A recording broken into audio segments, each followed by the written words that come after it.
Terima kasih Anda masih bergabung bersama kami dan kini kita ada di segmen Create Up dan sudah kembali bergabungkan Rosalind Chu.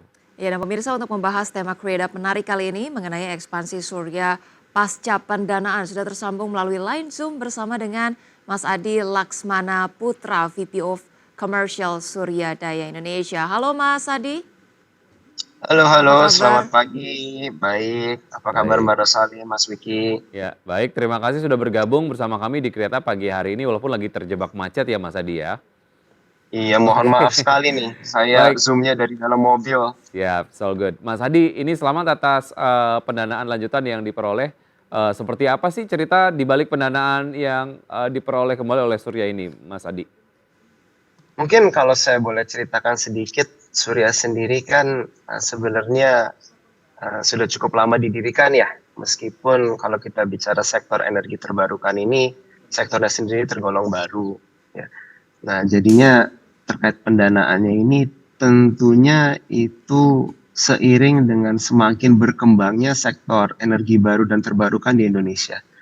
Dan saya rasa itu satu hal juga yang apa yang kedepannya akan semakin positif karena disertai dengan kebijakan-kebijakan dari sektor publik maupun sektor swasta yang memang saya rasa akan menjadi lebih baik lah ya bagi Indonesia secara keseluruhan. Begitu. Baik, baik Mas Adi, Anda melihat ada diferensiasi apa nih antara Surya Daya Indonesia dengan perusahaan-perusahaan lain di bidang sektor energi terbarukan begitu? Prospeknya seperti apa sih ke depannya Mas Adi? Mungkin kalau bisa saya jawab terkait prospeknya terlebih dahulu ya. Secara prospek sih seperti tadi saya katakan, menurut eh, kami di Surya, marketnya tuh masih underpenetrated ya. Hmm. Jadi prospek pertumbuhannya tuh masih sangat besar, mungkin itu yang pertama. Nah, kalau kita bicara apa yang membuat kita berbeda dengan yang lain, tadi saya sempat singgung di awal, Surya ini merupakan salah satu pemain solar B2B pertama lah kalau saya boleh bilang di Indonesia ya. Nah, itu kan tentunya jadi kita mempunyai kesempatan untuk punya track record terlebih dahulu dibandingkan pemain lain. Itu mungkin salah satu diferensiasi kami. Nah, yang kedua tentunya kualitas SDM. Tidak bisa dipungkiri kalau kualitas SDM itu sangat penting dan kita ini bangga bahwa kita tuh seperti one stop shop. Jadi segala macam kegiatan bisnis atau aktivitas bisnis yang sifatnya vital kita kerjakan in-house. Jadi mungkin secara singkatnya dua hal tersebut ya. Baik.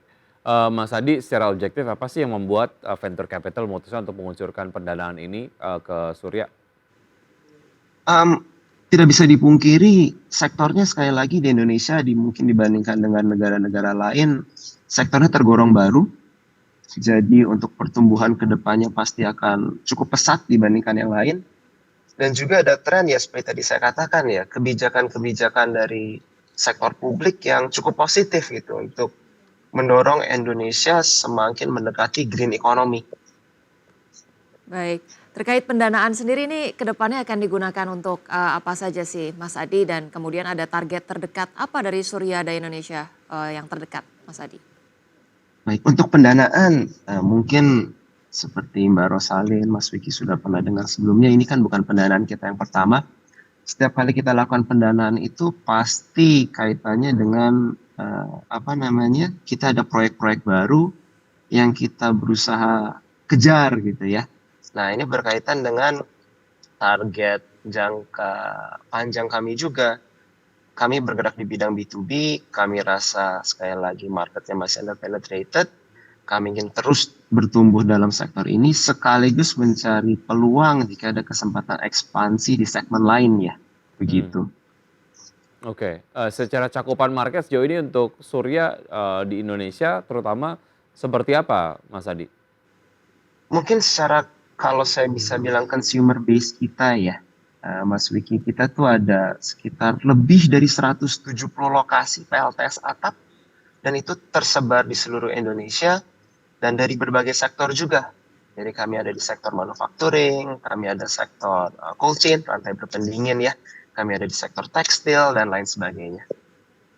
Baik, baik terkait dengan target kinerja pasca pendanaan, kemudian juga Mas Surya ini untuk gambaran profitabilitas sejauh ini seperti apa mungkin bisa digambarkan? Mungkin secara summary ya untuk profitabilitas peluangnya masih besar di Indonesia. Masih banyak offering-offering yang kita bisa tawarkan kepada customer dan tentunya offering-offering ini juga memiliki tingkat return yang cukup sehat ya. Seperti itu. Oke, untuk kembali mengingatkan pemirsa seperti apa sih gambaran model bisnis dari Surya, Mas? Nah, jadi kalau misalnya kita bicara Surya, sekali lagi kita fokusnya masih di sektor B2B ya. Kalau istilahnya orang solar tuh kita sebutnya CNI, commercial dan industrial. Yang kita lakukan adalah kita tuh one stop shop, kita tawarkan kepada customer-customer kita rental panel surya, yang mana rental panel surya tersebut tentunya akan membawa beberapa benefit bagi customer kita ya. Yang pertama tentunya tentang green energy, yang kedua tentunya terkait cost savings, dan yang ketiga segala macam offering yang kita berikan kepada customer, dan ini berkaitan dengan kualitas SDM yang tadi saya bilang, segala macam offering yang kita berikan kepada customer itu sudah disertai dengan operations dan maintenance. Jadi service-nya sudah di-cover oleh kita juga. Begitu Mas Vicky. Oke, berarti disewakan begitu ya pembangkit listrik tenaga surya atapnya kepada konsumen begitu dari pemasangan kemudian juga servisnya ataupun pemeliharaan ini tercover oleh Surya sendiri begitu ya. Benar. Oke, baik Benar kita tahan sejenak, kita harus jeda Mas Adi dan juga pemirsa tetap bersama kami akan segera kembali. Baik pemirsa, Anda kembali di Create Up. Kita masih tersambung dengan Adi Laksmana Putra, VP of Commercial Surya Daya Indonesia.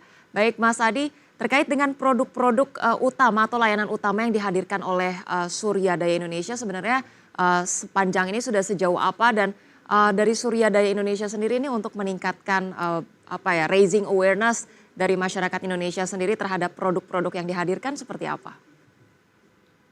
Baik, jadi mungkin secara offering yang kami bisa tawarkan ya, secara umumnya yang kita tawarkan adalah rental terkait solar system beserta dengan servisnya. Servisnya ini termasuk konstruksi, pemasangan, dan setelah PLTS atap itu sudah commissioning, service, maintenance itu semuanya di-cover oleh kita. Nah, terkait layanan-layanan lain yang bisa diberikan, tentunya kita kan sebenarnya DNA-nya yang saya suka bilang, DNA-nya itu kan masih startup ya, jadi kita tuh berfokus kepada teknologi. Jadinya tentunya kita akan harus selalu berinovasi untuk bisa memberikan kualitas layanan, kualitas offering yang semakin baik kepada customer. Kualitas offering yang semakin baik tidak menutup kemungkinan kalau saat ini kita hanya bicara rental dan service, tidak menutup kemungkinan ke depannya mungkin ada service-service lain yang bisa kita berikan juga. Begitu. Oke, kalau boleh dilihat dari feedback lah ya yang disampaikan oleh user lah sejauh ini pada saat menggunakan service yang digunakan ataupun diberikan oleh Surya itu berapa banyak sih cost energi yang dihemat begitu dan juga mungkin value-value lain yang dirasakan oleh klien itu seperti apa feedbacknya? Mungkin baik, kalau secara kuantitatif agak susah dijelaskan karena benefit yang bisa didapatkan customer itu tergantung dari beberapa hal, Mas Wiki. Panel surya itu kan kita bicara tentang iradiasi matahari ya, yang mana iradiasi matahari itu di tiap-tiap lokasi beda-beda juga. Orang selalu berpikir kalau semakin dekat ke matahari, misalnya lokasinya di gunung itu semakin bagus, malah terkadang tidak seperti itu, Mas. Nah, jadinya benefitnya juga tuh tergantung dari lokasi, tergantung dari kegiatan bisnisnya sendiri. Memang ada beberapa sektor yang lebih banyak menggunakan listrik, tentunya savingsnya akan lebih besar. Begitu ya terkait benefitnya. Baik, Mas Surya sejauh ini, Mas Adi ya maksudnya untuk terkait dengan kontribusi positif terhadap sustainability di Indonesia sendiri ada target tersendiri dari Surya Daya untuk meningkatkan terus begitu potensi keberlanjutan di Indonesia. Benar. Ini mohon maaf tadi saya lupa jawab pertanyaan Mas Wiki yang kedua. Memang satu hal yang kita coba lakukan itu kita menjaga hubungan baik dengan semua stakeholder ya. Nah, stakeholder itu kita bicara tentunya ada asosiasi seperti ASI untuk untuk pemain seperti kita. Tapi di samping itu juga kita kan harus coexist ya Hmm. dengan policy maker. Karena kebijakan-kebijakan yang kita lihat saat ini itu semakin transparan dan saya rasa mendorong pertumbuhan sektor ini ke depannya. Begitu. Oke. Nah, itu menurut saya cukup penting. Di samping itu mungkin orang suka bilang, oh ini sektor baru ya gimana nih persaingannya kan, tingkat persaingannya. Segmen di sektor EBT dalam hal ini ya kami sebagai pemain solar ya itu ada macam-macam kan, ada residensial, ada yang kita sebut utility scale berarti semacam power plant begitu ya. Kemudian ada B2B.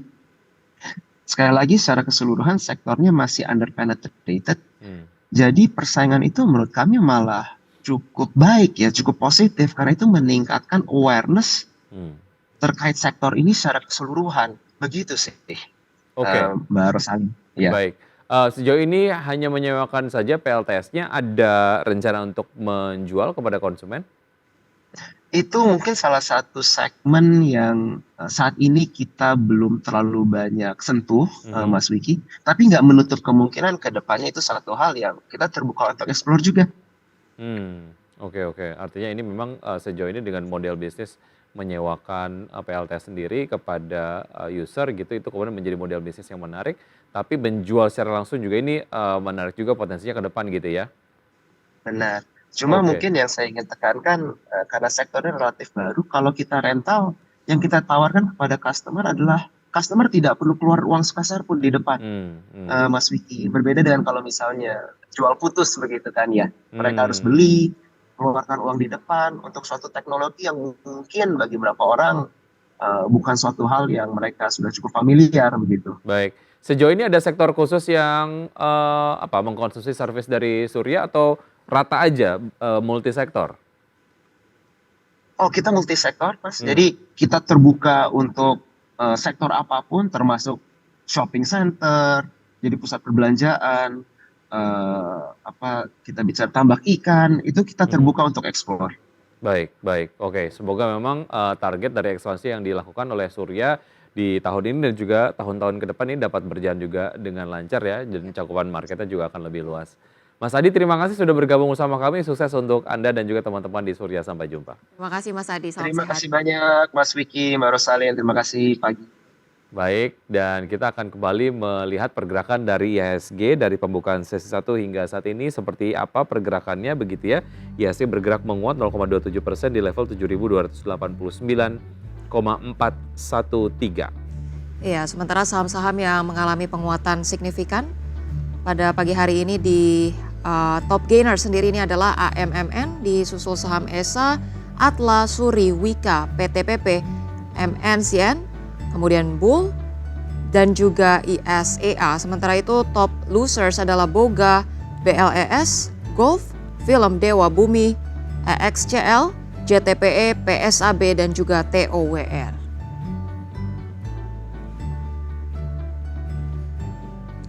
Ya, baik pemirsa, 90 menit sudah kami menemani Anda dalam Power Breakfast. Ya, semoga pembahasan hari ini dapat menjadi referensi dan sumber informasi untuk Anda. Tetap perbarui informasi Anda hanya di IDX Channel, your trustworthy and comprehensive investment reference. Jangan lupa untuk menyaksikan program Market Review yang akan tayang secara live pada pukul 10.00 WIB. Ya, karena urusan masa depan harus yang terdepan. Aku investor saham, saya Rosalin Chu dan rekan saya Wiki Adrian, sampai jumpa.